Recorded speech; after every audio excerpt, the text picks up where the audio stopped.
آگے اللہ سبحانہ وتعالی کہتے ہیں سورہ دخان آیت نمبر 11، یغشی الناس ھذا عذاب علیم، جو انسانوں کو ڈھانپ لے گا یہ سزائے علیم ہے، عذاب علیم ہے۔ اللہ سبحانہ وتعالی نے اس آیت میں یہ بات واضح کر دی کہ جب وہ مدت آئے گی کہ آسمان کھلم کھلا ہر لحاظ سے ہر طرف سے گیسوں سے بھر جائے گا، یعنی یہ فضا جس میں آپ موجود ہیں یہ گیسوں سے بھر جائے گی تو کیا ہوگا؟ یغشی الناس، انسانوں کو ڈھانپ لیں گی، یعنی جیسے رات کو اندھیرا چھا جاتا ہے کہ ہر شے کو ڈھانپ لیتا ہے، بالکل ایسے ہی یہ گیسیں انسانوں کو ڈھانپ لیں گی۔ یہاں یہ بات ذہن میں ہونا بہت ضروری ہے کہ اندھیرے کو انسانی آنکھ دیکھنے کی صلاحیت رکھتی ہے، لیکن انسانی آنکھ تمام کی تمام گیسوں کو دیکھنے کی صلاحیت نہیں رکھتی ماسوائے صرف چند ایک۔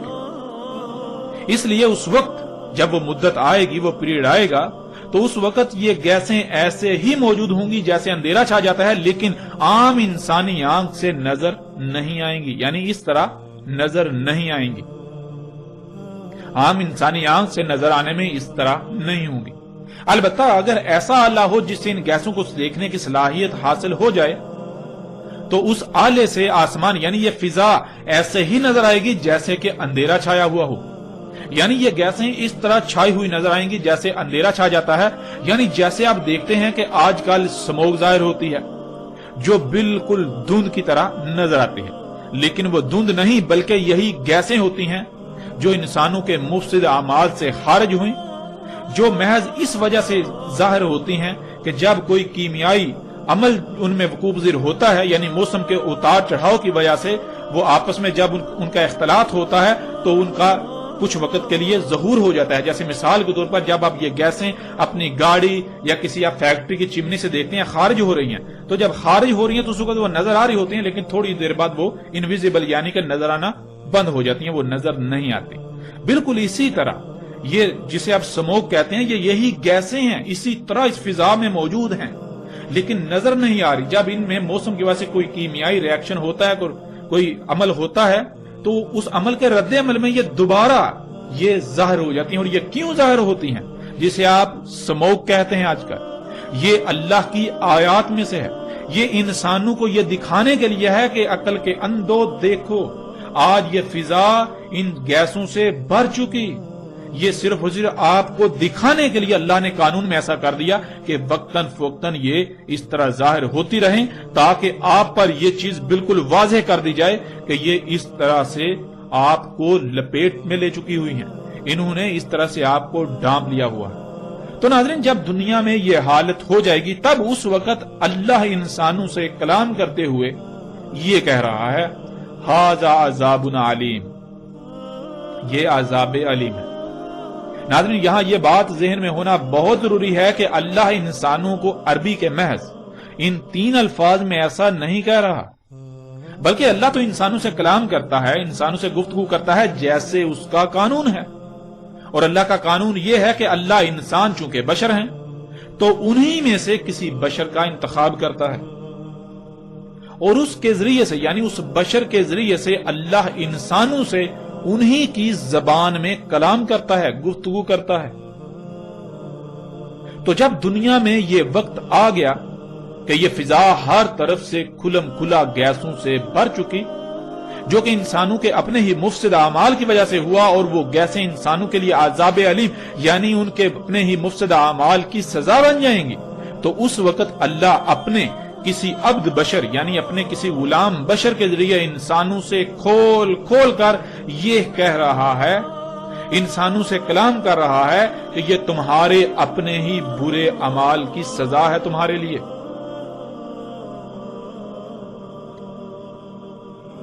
اور ناظرین ایسا اس لیے کہ انسان اس وقت ان گیسوں کی وجہ سے لاحق ہونے والی بیماریوں، مصیبتوں، تکلیفوں اور طرح طرح کی تباہیوں کا ذمہ دار اللہ کو ٹھہرا رہے ہوں گے کہ یہ سب تو اللہ کر رہا ہے، یہ بیماریاں تو اللہ لا رہا ہے، یہ مصیبتیں تو اللہ لا رہا ہے، ان کا ذمہ دار اللہ ہے۔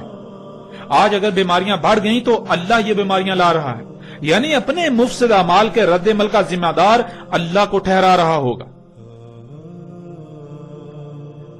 لیکن اس وقت اللہ اپنے ایک غلام کے ذریعے، ایک بشر غلام کے ذریعے انسانوں سے یہ کہہ رہا ہوگا کہ یہ سب اللہ نہیں کر رہا، اللہ ظالم نہیں ہے، اللہ ظلم نہیں کرتا، اللہ پر بہتان عظیم مت باندھو، یہ سب تمہارے اپنے مفسد اعمال کے نتائج ہیں، یہ سب کا سب اسی فساد کا اظہار ہے جو تم نے آج تک اپنے ہاتھوں سے کیا، اس لیے اللہ پر الزام تراشی مت کرو، اپنے کیے ہوئے فساد کے اظہار کی ذمہ داری اللہ پر مت تھوپو۔ اللہ سبحان ہے، اللہ اس سے پاک ہے کہ وہ کوئی ایسا کام کرے جس سے فساد ہو، جس سے تباہی آئے۔ اللہ فرط نہیں کرتا، اللہ نے جو کچھ بھی خلق کیا سب کچھ کامل پرفیکٹ خلق کیا، وہ عیبدار خلق نہیں کرتا، وہ نقائص و خامیوں والا خلق نہیں کرتا، وہ سبحان ہے۔ آج جو خرابیاں تمہیں زمین و آسمانوں میں نظر آ رہی ہیں ان سب کا ذمہ دار تم انسان ہو، ان سب کے ذمہ دار تم بذات خود انسان ہو، یہ سب تمہارے اپنے ہی ہاتھوں سے کیے ہوئے کرتوتوں کا نتیجہ ہے، وہ کرتوت جنہیں تم آج تک ترقی کا نام دے رہے ہو، اس کے باوجود کہ تم پر سب کچھ ہر لحاظ سے کھول کھول کر واضح کیا جا چکا۔ تو ناظرین غور کریں، کیا آج یہ دخان، یہ گیسیں عذاب علیم نہیں بن چکی؟ اور پھر غور کریں، آج یہ مذہبی طبقہ، جب ان سے پوچھا جائے تو کیا یہ مذہبی طبقہ یہی نہیں کہتا اور انسانوں کی اکثریت یہی نہیں کہہ رہی کہ یہ بیماریاں، یہ تکلیفیں، یہ مصیبتیں، یہ طوفان، یہ آندیاں، یہ تباہیاں اللہ لا رہا ہے، یہ سونامی اللہ لا رہا ہے، ان کا ذمہ دار اللہ ہے؟ کیا یہ سب ایسا نہیں کہہ رہے؟ ایک طرف ان کی ذمہ داری اللہ پر ڈالتے ہیں اور دوسری طرف قرآن میں کیا پڑھتے ہیں؟ اللہ سبحان ہے، دن رات زبان سے رٹے لگاتے ہیں، اللہ سبحان ہے، اللہ سبحان ہے، اللہ سبحان ہے۔ کس سے اللہ سبحان ہے؟ ایک طرف قرآن میں اللہ یہ کہتا ہے کہ اللہ نے فرط نہیں کیا، اللہ نے جو کچھ بھی خلق کیا بالکل پرفیکٹ خلق کیا، اس میں کوئی خامیاں نہیں چھوڑی، اللہ خلق کرتے ہوئے کچھ بھول نہیں گیا تھا، اور دوسری طرف جب یہ تباہیاں آئیں تو اس کا ذمہ دار اللہ کو ٹھہراتے ہیں۔ کیوں اتنا بڑا بہتان اللہ سبحانہ و تعالیٰ کی ذات پر انہیں کس نے یہ اختیار دیا؟ کیا کبھی انہوں نے غور و فکر کیا کہ یہ اللہ سبحانہ و تعالیٰ کی ذات پر کس قدر بہتان عظیم باندھ رہے ہیں؟ اپنے اعمال، اپنے کرتوتوں کا ذمہ دار اللہ کو ٹھہرا رہے ہیں۔ کیا کبھی انہوں نے غور و فکر کیا؟ اور ناظرین غور کریں کہ آج یہ گیسیں عذاب علیم نہیں بن چکیں؟ ان گیسوں کی وجہ سے ہر سال لاکھوں کی تعداد میں اموات، اور شاید ہی کوئی ایک بھی انسان ایسا ہو جو ان گیسوں کی وجہ سے متاثر نہ ہو، بلکہ ہر کوئی ان گیسوں کی وجہ سے طرح طرح کی بیماریوں کا شکار ہوئے۔ ان گیسوں کی وجہ سے موسموں کا نظام درہم برہم ہو چکا، جن سے آندیاں، طوفان اور بے وقت بارشیں ہو رہی ہیں، اور پھر سیلاب آ رہے ہیں۔ ان سیلاب کی وجہ سے طرح طرح کی تباہیوں کا انسانوں کو سامنا ہے، وباؤں، بیماریوں کا سامنا ہے۔ ان گیسوں کی وجہ سے آسمان پھٹ کر اس میں سوراخ ہو چکا، جس کی وجہ سے سورج سے خارج ہونے والی خطرناک ترین لہریں زمین پر آ رہی ہیں، جن کو آسمان کی وہ تیر زمین پر آنے سے روکتی تھی، انہیں واپس دوبارہ خلا میں بھیج دیتی تھی، اور ان کی وجہ سے درجہ حرارت دن بدن بڑھتا چلا جا رہا ہے۔ موسموں کا نظام درہم برہم ہو چکا، گرمی کی شدت میں دن بدن اضافہ ہوتا چلا جا رہا ہے، اور پھر اس گرمی سے طرح طرح کی بیماریوں اور ہلاکتوں میں اضافہ ہوتا جا رہا ہے۔ ایسے ہی جیسے جیسے آپ غور کرتے جائیں تو نہ ختم ہونے والی ہلاکتوں اور تباہیوں کی فہرست بنتی چلی جائے گی، جو انسانوں کو صرف اور صرف انہی گیسوں کی وجہ سے ہر طرف سے آج گھیرے ہوئے ہیں۔ ناظرین یہ ہے ان دخان یعنی ان گیسوں کا عذاب علیم، یعنی انسانوں کے مفسد اعمال کے بھیانک رد عمل، جو کہ ان مفسد اعمال کی سزا ہیں۔ تو ناظرین غور کریں، کیا آج یہ سب حقائق آپ کے سامنے نہیں ہیں؟ ذرا غور تو کریں۔ کیا یہ فضا دخان یعنی ان گیسوں سے ہر طرف سے نہیں بھر چکی؟ سکرین پر یہ تصاویر آپ اپنی آنکھوں سے دیکھ رہے ہیں۔ اپنے اخبارات ٹٹولیے، ان میں بھی آپ کو روزانہ کی بنیاد پر ایسی خبریں ملیں گی۔ کیا یہ دخان ان انسانوں کے لیے عذاب علیم کی صورت اختیار نہیں کر چکی؟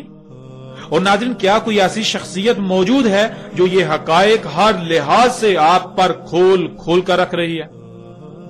ناظرین ذرا غور تو کریں۔ یہ سب آج آپ کے سامنے ہو رہا ہے، یہ سب حقائق آپ کے سامنے۔ اگر آپ ان حقائق سے آج اپنی آنکھیں بند کر لیں گے تو جان لیں ایک عظیم عذاب آپ کے بالکل سر پر آ چکا ہے۔ آج بے شک آپ کو ادراک نہیں ہو پا رہا، مگر جلد ہی جیسے ہی اس عذاب عظیم کو اپنی آنکھوں سے دیکھیں گے تو تب آپ کو ادراک ہو جائے گا۔ لیکن تب کیا فائدہ؟ تب تو بڑے بڑے رب ہونے کے دعوے دار بھی تسلیم کرنے پر مجبور ہو جاتے ہیں، تب تو فرعون بھی مجبور ہو گیا تھا، تو پھر آپ کیا شے ہیں؟ اور پھر کیا تب تسلیم کرنا کوئی نفع دے گا؟ یہ حقیقت بھی آپ کے سامنے ہے۔ ناظرین، ان قریب بالکل وہی ہونے والا ہے جو قوم نوح کے ساتھ ہوا، اور قوم نوح کے ساتھ کیا ہوا یہ آپ جانتے ہیں۔ ان قریب وہ ہونے والا ہے جو قوم عاد اور قوم سمود کے ساتھ ہوا۔ قوم عاد اور قوم سمود کے ساتھ کیا ہوا؟ قوم عاد اور قوم سمود القاریہ یعنی ایٹمی بموں کی لپیٹ میں آئے، ایٹمی تباہیوں کی لپیٹ میں آئے، ایٹمی بموں کی جنگوں کی لپیٹ میں آئے، اور انہوں نے ایٹمی بموں نے ان کو صفحہ ہستی سے مٹا دیا، اور وہ آج ہونے والا ہے۔ اور یہ تباہی، یہ عذاب عظیم بہت جلد آپ کے سامنے آنے والا ہے۔ ہلاکت آپ کے سر پر آ چکی، ان قریب آپ اسے اپنی آنکھوں سے دیکھیں گے۔